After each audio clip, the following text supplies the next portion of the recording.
Hey, what's up? This is Joe. Join me in this video as I venture out to some of the best roads in the Southeast. Exploring kooky mountain towns. You can smell the patchouli as soon as you get in this town. Dealing with mechanical failure. Going through the process of pulling and filing my clutch basket. Sitting down for a little bit of the Vagabond gourmet. All right, now that pepperoni's getting all nice and crispy on the outside. And waiting around for parts in the heavy spring rain.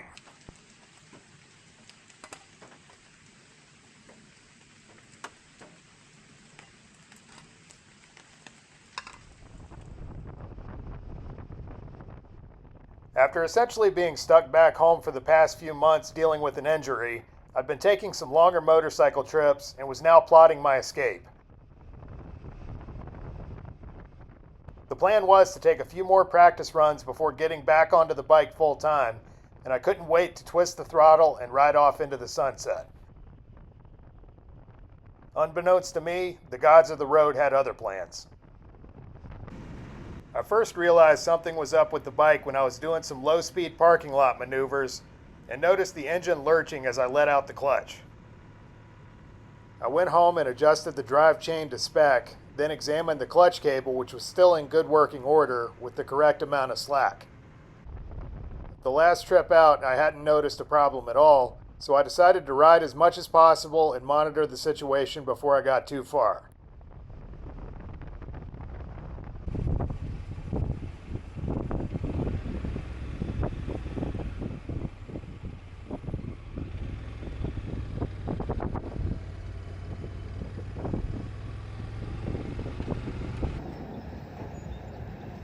All right, so this is kind of a weird little hippie town slash farming community way up in the mountains. And anytime I'm riding up here, I always stop by this place, which is a coffee roastery. They get some pretty spectacular results by having really fresh beans, and then they slowly pour the water over the grounds with a special kind of a funnel type of a thing. It's absolutely second to none.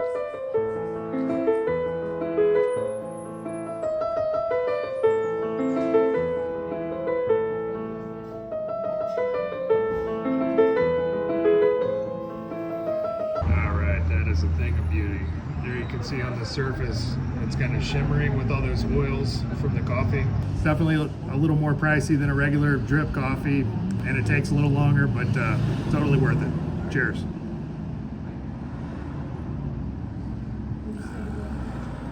People would find this comparison really bizarre, but to me, a lot of the coffee from this place has, weirdly enough, almost sort of a warm tomato soup kind of an experience.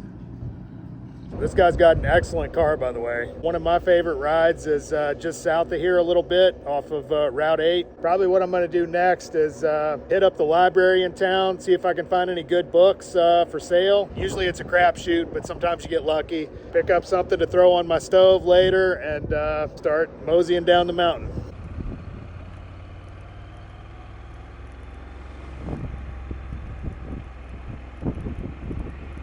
Walking into a library these days, you really never know what you're getting into.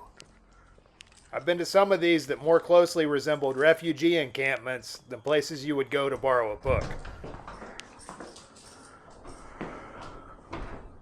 Amazingly, this one was clean and appeared to be free of any undesirable elements, at least until I walked in. Hello, how are you? Good. Do you have any books for sale?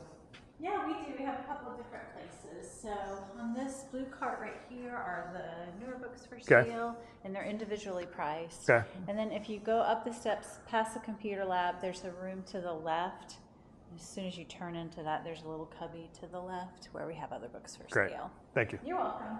As you might expect, over the years I've come to rely on such places when en route for cheap books, as well as a place to get out of the weather and charge my laptop. Additionally, most of the librarians I've interacted with have been incredibly welcoming, and they really get happy when you ask a question about books as opposed to a generic inquiry for the Wi-Fi password. It's an excellent book right there, Lost City of Z. Way better than the movie. You ready? Yep. If you don't mind just stepping aside, thanking you. All right. One big dollar. All right. Thank you. Thank you. Have a good day. You too. You can smell the patchouli as soon as you get in this town, along with some other stuff burning, I think.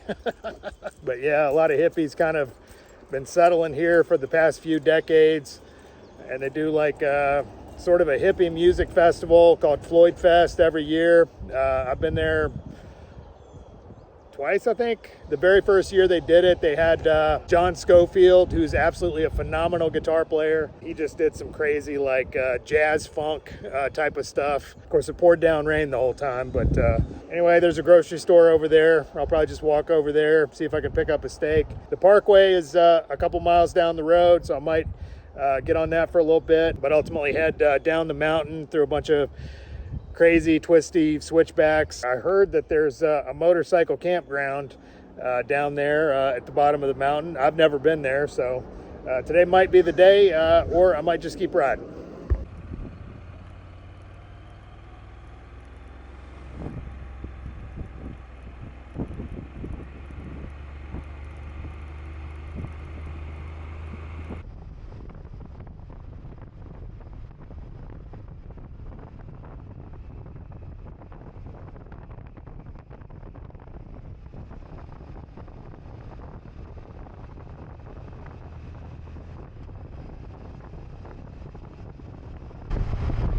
Sure enough, my low-speed engine lurch reappeared once again just as I was making the turn onto the Parkway, which you can hear clear as day in this clip.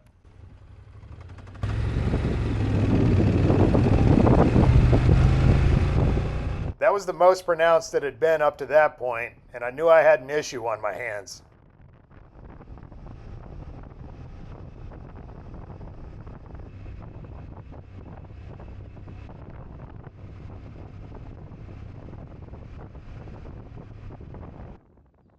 Being as I was quite literally on the top of a mountain, I had a pretty good cell signal and called up a buddy with a shop outside of Asheville, North Carolina. Some of the literature I'd been reading seemed to suggest a worn-out clutch basket as the culprit, to which he agreed.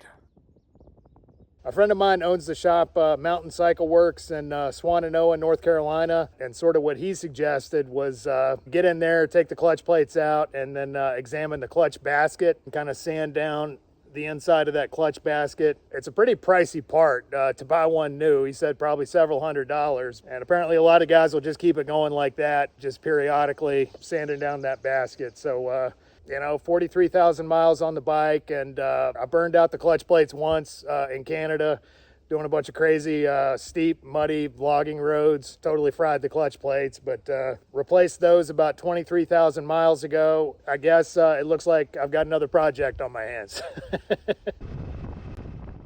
Fortunately, the only clutch symptoms I'd noticed up to this point were limited exclusively to low-speed maneuvering, such as pulling away from a stop and making a tight U-turn.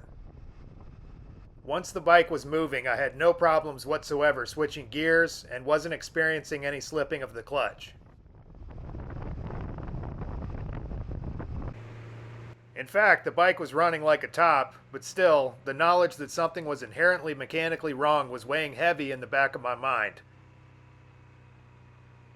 From the Parkway, I got back on Route 8 South and prepared for a twisty-ass ride down the mountain. Back before I was scooting around all over the country, I used to come out here almost every weekend and ride the ever-loving hell out of this road. To this day, it's still one of my favorites anywhere.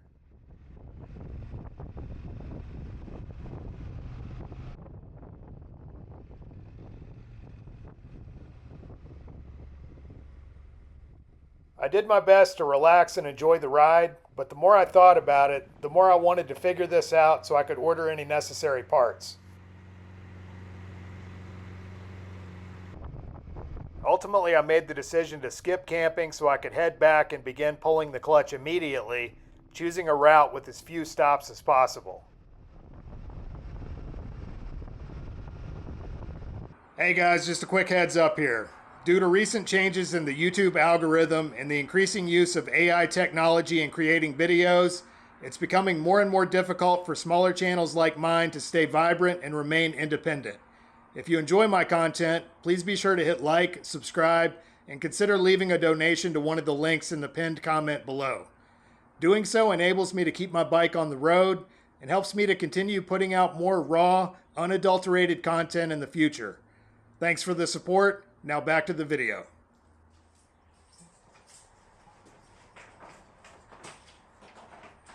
The moment I got back, I put the bike on the center stand and got to work. I'll mention that before I started this, I actually disconnected the crank position sensor, which is a red plastic connector sitting in front of the battery.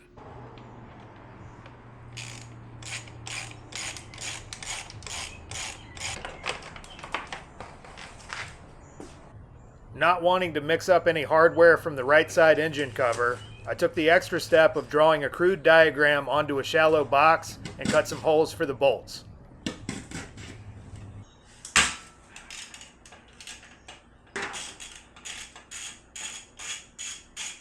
Next, I began draining the oil out of the motor, which actually worked out well since I was pretty much due for another oil change.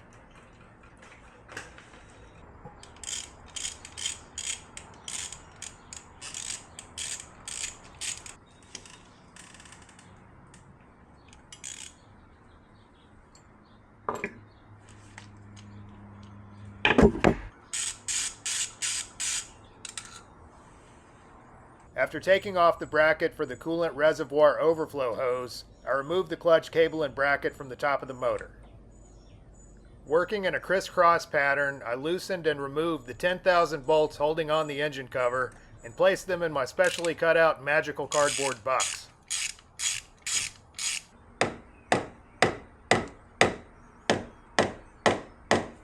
Then came the real fun of actually prizing the cover loose.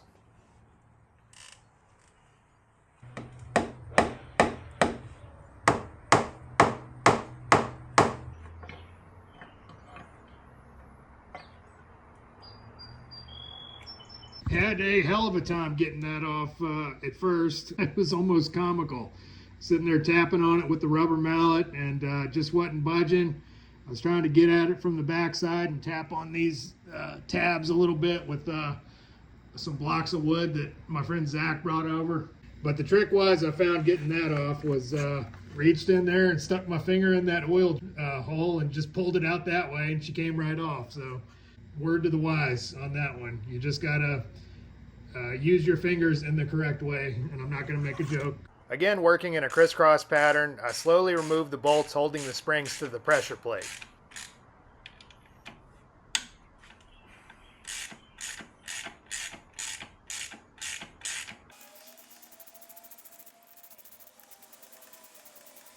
Using a small punch, I knocked the collar of the lock nut out from the notch in the transmission shaft, then put the bike into 6th gear and recruited my stepdad to mash the rear brake while I broke loose the nut.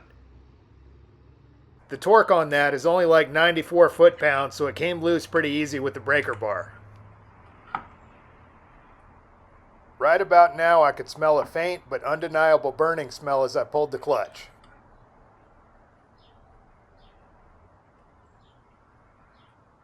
Sure enough, the grooves in the fingers of the clutch basket were immediately obvious. Ooh. Yeah. Well, I guess this is what they call a change of plans. You know, ultimately I'd expected to already be on the road and kind of riding in a vaguely westward direction towards Sturgis at this point, but apparently the universe has other plans. But I'll tell you one thing, I've never been so happy to have a second vehicle. You know, even though that's totally out of commission for now, I got the car at least as backup. So like Jody at Mountain Cycle Works was saying, as soon as I took this clutch basket off, I could see those grooves in the side. What Jody was saying is it's probably kind of grabbing on some of those ribs right there. So it's not completely engaging all the way when you're letting off. And sort of his suggestion was to see if I can get in there and file those flat. I looked around at some new clutch baskets and man, I couldn't find a single one in the United States. And they're crazy expensive. So he's telling me to file it down, so I think that's what I'm going to try to do.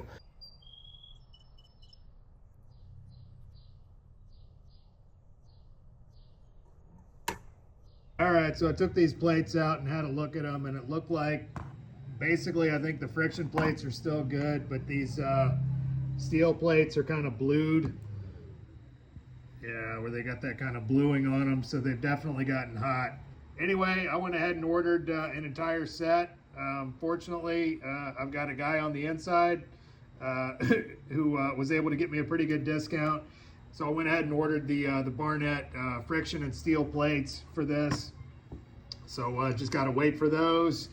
Wait for a couple other little things like this I ordered, which kind of sucks because online, the only one of these I could find is literally in the same town where I'm at right now. But because it's in their warehouse, they won't let me just stop by and buy one. I had to pay like $7.50 for shipping just for this, but that's got to be replaced every time. Springs, I think the springs are still good. I just replaced those maybe 20,000 miles ago.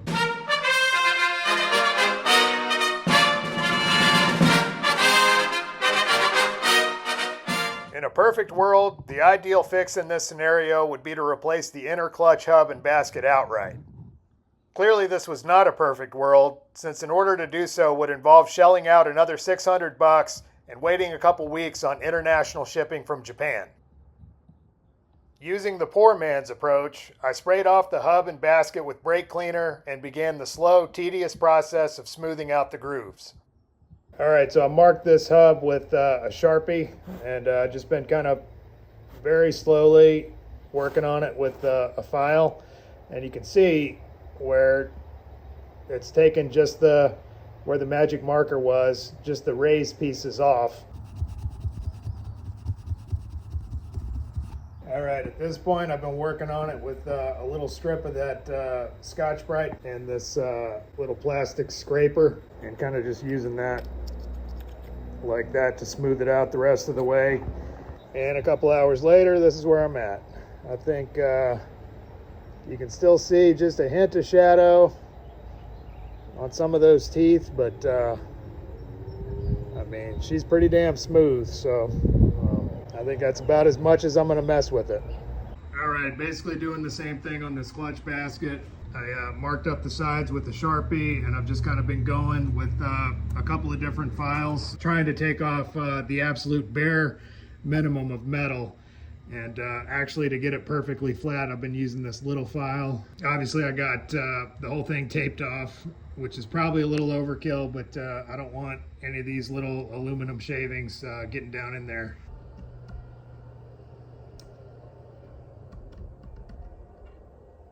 So this is where I'm at with the basket at this point. I think she's looking pretty good.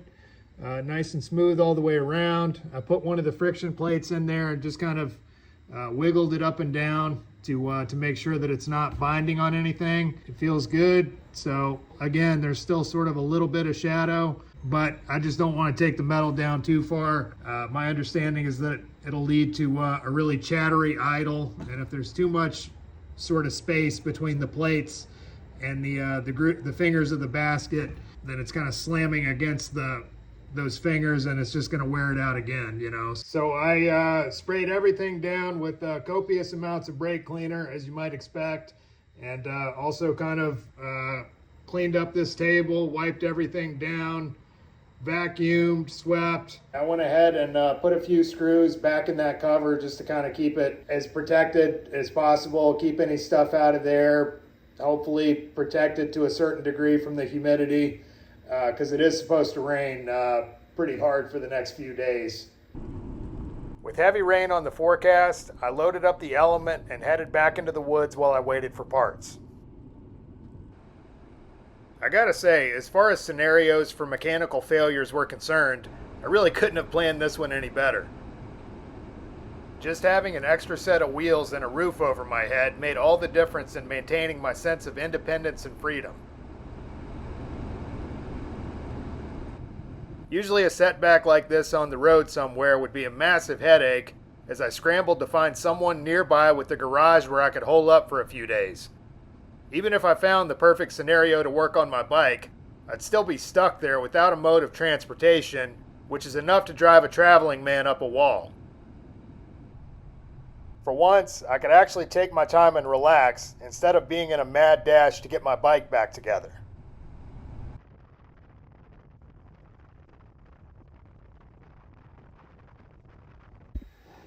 And here's the old homestead. That's where I was just a couple days ago, camping out on my motorcycle. It's a totally different experience doing it out of a car, I have to say. The motorcycle definitely put me more in touch with my surroundings and was a totally different experience. But certainly on a day like this, the car is a hell of a lot more comfortable. For lunch, I got a little bit of a special treat. These are some fresh strawberries. Apparently they're in season now. So I got some of that, and I got some of this seriously sharp cheddar cheese and some coffee, which sounds like a pretty good combination to me. But then again, I've been known to eat pig intestine. So, you know, but it does sound like a pretty good combination. That white, super sharp cheddar with these juicy, sweet strawberries is incredible. All right, now I got a little bit of a project. Basically, one of my boot laces just totally exploded and broke in several places. And I'm going to make some laces for these out of this paracord, and that ought to last forever. I mean, it's strong stuff, and it's got the advantage. If you were in a survival situation, you could pull it apart and get a lot of the kind of individual fibers out of it, which are super strong and good for a variety of different stuff.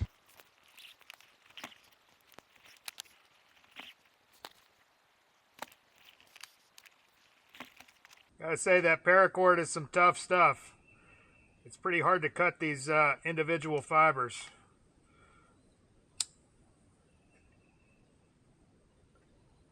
Apparently it's like 750-pound test. And there's my super cheap paracord boot laces. That ended up working out pretty well, and I think as tough as that paracord is, these should last the life of the boots. All right, I still haven't given up hope of someday stumbling on a patch of morel mushrooms out in the wild. I know it's getting to be a little late in the season, but there's some slightly burned wood, but I think we're probably a little too late in the season.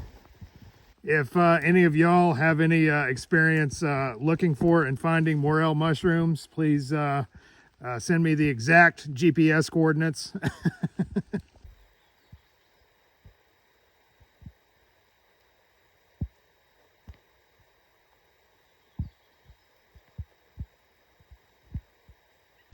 My, looks like somebody dropped a whole pack of unopened cigarettes. At least, I hope those are cigarettes. I have found some weird stuff in the woods, without saying too much about that. Yeah, somebody lost a whole pack of reds. With my bike currently out of commission and the spring rain pouring down, it was high time to do a little bit of the Vagabond Gourmet.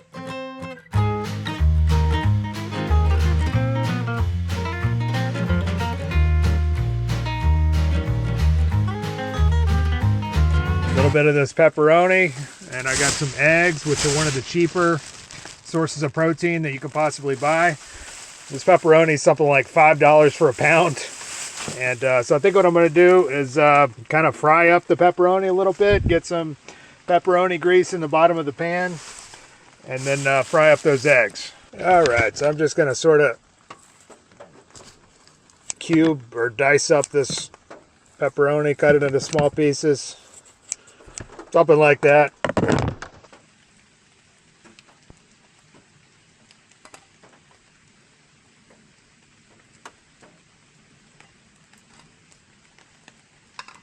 All right, now that pepperoni's getting all nice and crispy on the outside, and I got all that nice spicy fat rendered in the pan.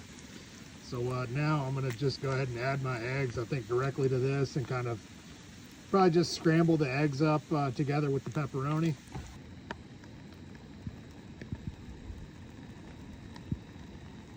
All right, now I'm gonna add some garlic powder and a little bit of my boulder salt. A lot of garlic powder. All right, now I got my spicy scrambled eggs with garlic, all cooked up. Took a while for all the eggs to cook. So I got another hot sauce to review.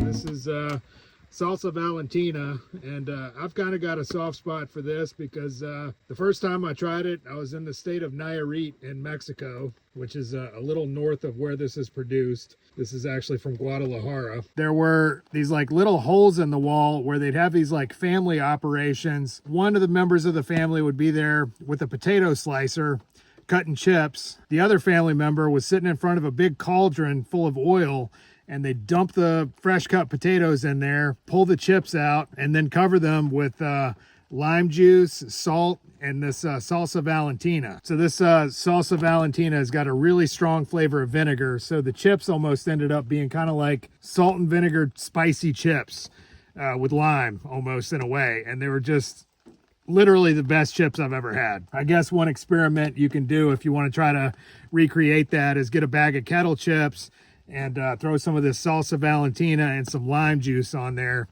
and you can thank me later.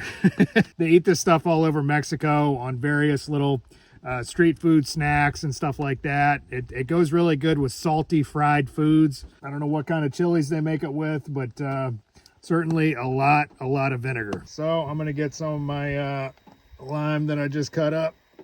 I don't think these are very good limes, but we'll see. Mix that together. Oh yeah.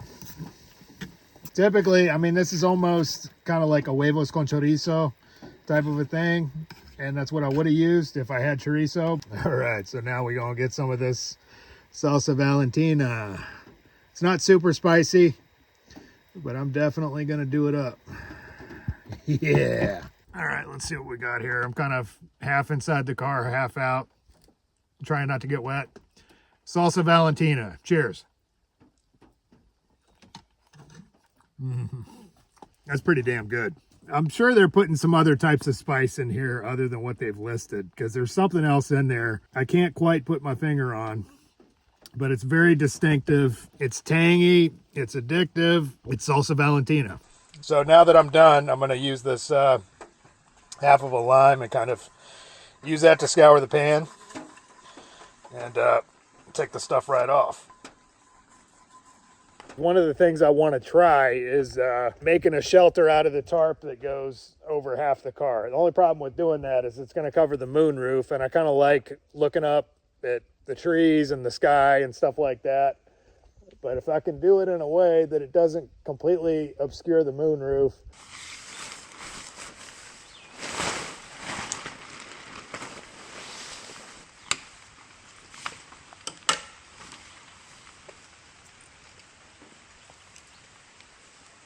Oh man, this tarp is nice. Let me tell you, I got that overhang on both sides, so I can just I could open that door too if I wanted and probably get more airflow. Matter of fact, I might do that.